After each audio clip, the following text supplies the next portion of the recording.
نحمده ونصلی علی رسولہ الکریم اما بعد۔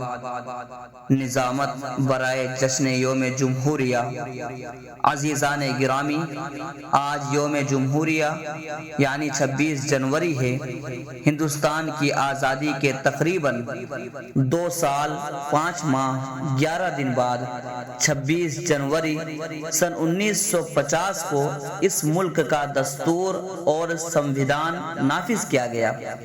بھیم راؤ امبیڈکر کی سربراہی میں دستور ساز کمیٹی نے ایک ایسا دستور مرتب کیا جس میں ہر مذہب و عقیدہ کے ماننے والے کو آزادی کے ساتھ جینے کا حق دیا گیا۔ ہر ہندوستانی کو اپنے کلچر، اپنی تہذیب کے مطابق زندگی بسر کرنے کی آزادی دی گئی، لیکن افسوس کہ آج کچھ عناصر اقلیتوں سے یہ حقوق سلب کرنا چاہتے ہیں، ان کو دوسرے نمبر کا شہری بنانا چاہتے ہیں۔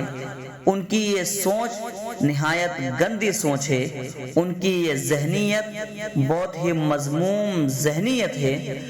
اگر اس ذہنیت کو خدا نخواستہ عروج ملا اور اقلیتوں کو ان کے حقوق سے بے دخل کرنے کی ناپاک سازش کی گئی تو یاد رکھے یہ ملک پھر ایک اور تقسیم کی طرف چلا جائے گا اور ملک کمزور ہو جائے گا۔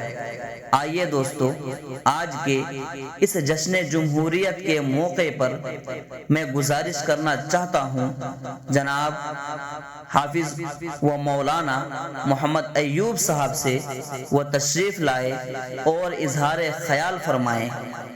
اس شعر کے ساتھ میں چاہتا ہوں نظام کہن بدل ڈالوں، میں چاہتا ہوں نظام کہن بدل ڈالوں، مگر یہ بات فقط میرے بس کی بات نہیں۔ اٹھو اٹھو میری دنیا کے عام انسانوں، اٹھو اٹھو میری دنیا کے عام انسانوں، یہ کام سب کا ہے، 2-4 شخص کی بات نہیں۔ تقریر کے بعد تیری تصویر کو دھندلا نہیں ہونے دیں گے، تیری تصویر کو دھندلا نہیں ہونے دیں گے، اے وطن ہم تجھے رسوا نہیں ہونے دیں گے۔